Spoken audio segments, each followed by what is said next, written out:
susuporta sa impeachment ni VP Sara Duterte ay wala ng boto sa Iglesia ni Cristo. Oh, yan po ang lumalabas sa bargain ngayon, mga kababayan. Kung itutuloy nitong mga congressman itong botohan na ipapa-impeach si VP Sara Duterte. Base sa hakbang na pinalabas ngayon ng Iglesia ni Cristo ay ang lahat ng bumoto para ma-impeach si Sara ay mawawalan na ng boto galing sa kanilang hanay, mga kababayan. At alam naman natin kung gaano kalakas itong INC dito sa kanilang black voting pagdating sa eleksyon. Kaya ito dapat ang isipin ng mga congressman na ngayon ay sunod-sunuran ni Tamba na ayon kay Roque, nag-aasta ng presidente kasama ni Lisa Araneta. Oh, dahil ang ating presidente daw, mga kababayan, ay nagmistulan ng sunod-sunuran. Oh, nagiging inutil na daw, mga kababayan. Panoorin po natin, ha? Ano ang mangyayari sa mga kongresista na susuporta sa impeachment complaint laban kay Inday Sara Duterte? Well, bilang isang politiko, alam naman po natin kung gaano ka-importante ang suporta ng Iglesia ni Cristo. Lalong-lalo na. At hindi lang Iglesia ni Cristo, mga kababayan, ha?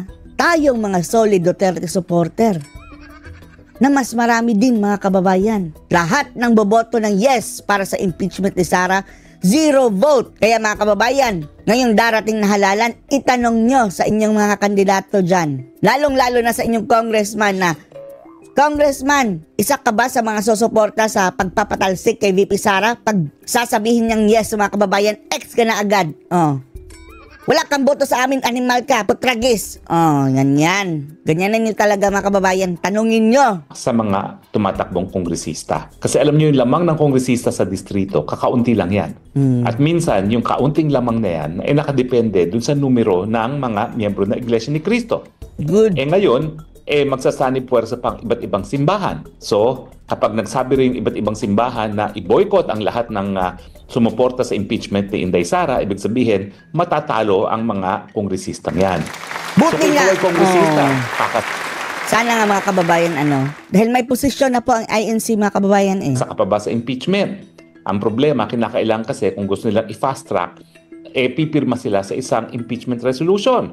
So pag sila'y nakapirma, markado na sila. Hindi lang sa iglesia, kundi yung iba pang mga simbahan na sasapi sa malawakang pagtutol. Pati lahat ng mga Duterte supporters, mga kababayan. Sa pagtanggal kay VP Sara. Alam niyo itong pagtatanggal kay Inday Sara, matagal ang plano yan. Sa mula't-mula, alam nila na banta si Inday Sara. Right from the start, pinagplanuhan na nila si Sara, mga kababayan. Ako na nga yung unang-una nagsabi na talagang pinaplano na nila impeachment complaint, di ba? And yet, yan po ay pinasinungalingan ng mga liderato ng Kamara de Representante. Correct. Deny pa sila. Wala namang ganyan, walang ganyan. Ngayon, meron na. O, deny pa rin kayo. So, anong lumalabas? Ang liderato ng Kamara ay sinungaling. Oh, sinungaling. Tapos sasabihin nila, ay hindi naman kami nag-file. Pero ang ginamit ng mga ebidensya, mga kababayan, ay base doon sa kanilang investigasyon. Oh, sa Kongreso.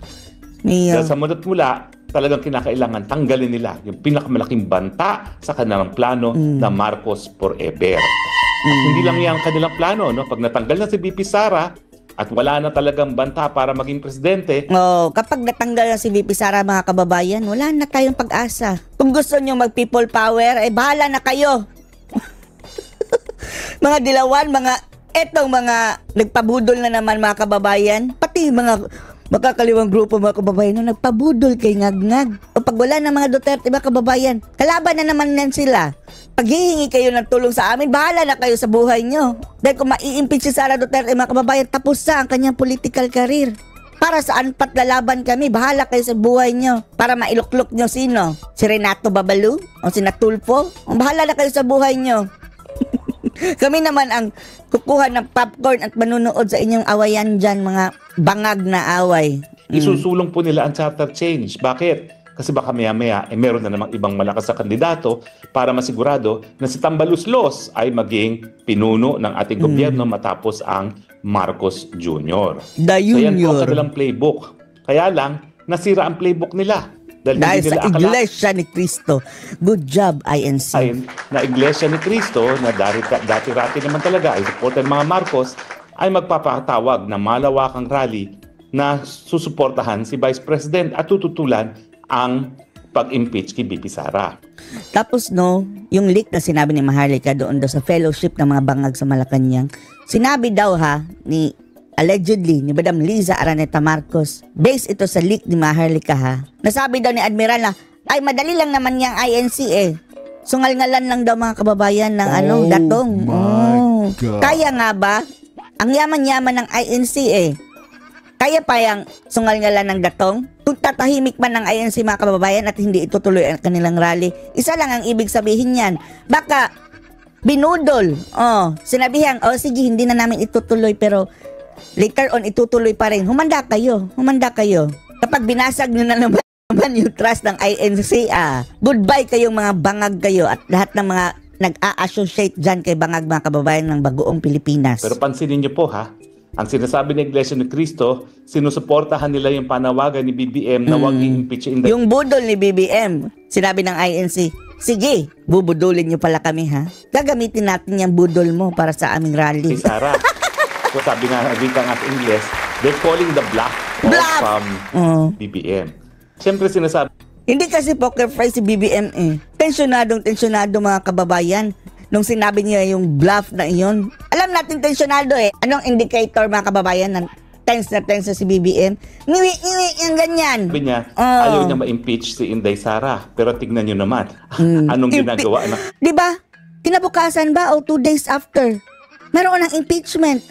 Sino maniniwala sa yung ngag? Kamara de Representante, anong ginagawa ng speaker? Tuloy-tuloy. Tuloy-tuloy Naniniwala ang ba mga kayo pambababoy na ng mga ang presidential speakership. insan at Speaker of the House Bluetooth speaker is connected successfully. ay susuway sa kagustuhan ng presidente? Kabahagi po yan ng mas malawakang plano. At kung hindi man kasama si PBBM, sigurado dyan, yan ang plano ng Liza Araneta Marcos at ng Romualdez at nagpapakita na kung talagang totoong ayaw ma-impeach ng presidente si BP Sara, ibig sabihin, naging inutil na ang presidente. Inutil! Dahil na ang suspecha ng marami, wala sa tamang pag-iisip, ang Hair follicle drug test na. nagpapatunang gobyerno ay talagang itong si Liza Araneta Marcos at si Tambaluslos Martin Romualdez. So, dalawa lang po yan. Either, Kung gayon mga kababayan, pagpalagay natin na absuelto si Ngag-Ngag, gusto na talaga si Sara, tapos si Liza at si Tamba ang gusto ma-impeach si Sara.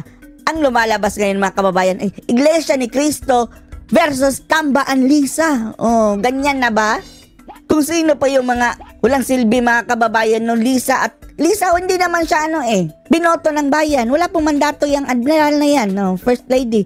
At saka Speaker of the House na nanalo lang ng 180,000 mga kababayan doon sa plus, more or less, sa kanyang distrito sa Leyte. Naghari-harian. Binabangga ang INC dahil pinagpilitan ng dalawang ito ang kanilang gusto at ayaw sundin ang presidente nilang Ngag-Ngag. Kung mga kababayan, ipagpalagay natin na talagang sincero si BBM sa kanyang pinagsasabi. O baka nang budol na naman. Ako ang good cop, sila ang bad cop. Ako ang kuting, sila ang wolf. Ganyan siguro mga kababayan. Ewan lang natin. good cop, bad cop lang sila, pero talagang plano nilang sirain ng tuluyan ang BP Sara Duterte or talagang nawala na ng hawak sa kapangyarihan ng presidente at binabaliwala na siya ng kanyang may bahay at ng kanyang presidential insan. Kung ganun wala kang karapatan maging presidente, hindi ka pala nakakatayo sa sarili mong paa. Kailangan mo pa ng dalawang sungay para gumana. Yan ba? Kung ganyan pala dapat sila na lang yung pinatakbo, hindi na lang ikaw. Ganun pa man, ayan na ang malaking hadlang. Sino ngayong mga kongresista ang isusugal ang kanilang political career para sa utos ng Tambaluslos na i-impeach si Inday Sara? Mas importante muna, magpatuloy sila sa kanilang buhay politika. Yan po mga kababayan ha. Kabilin-bilin na natin. Itanong nyo sa mga tumatakbong congressman, susuporta ka ba sa impeachment ni Sara? Na ipa-impeach si Sara? Kapag nag-yes yan mga kababayan, murahin nyo na. Pag ka nang umasa sa boto namin, animal ka! Sabihin nyo yan. Dahil alam na natin ang balahibo ng mga taong ito mga kababayan At isa lang ang kanilang abilidad mga kababayan ang magnakaw sa kaban ng bayan. Anong masasabi nyo dito? Post your comments below.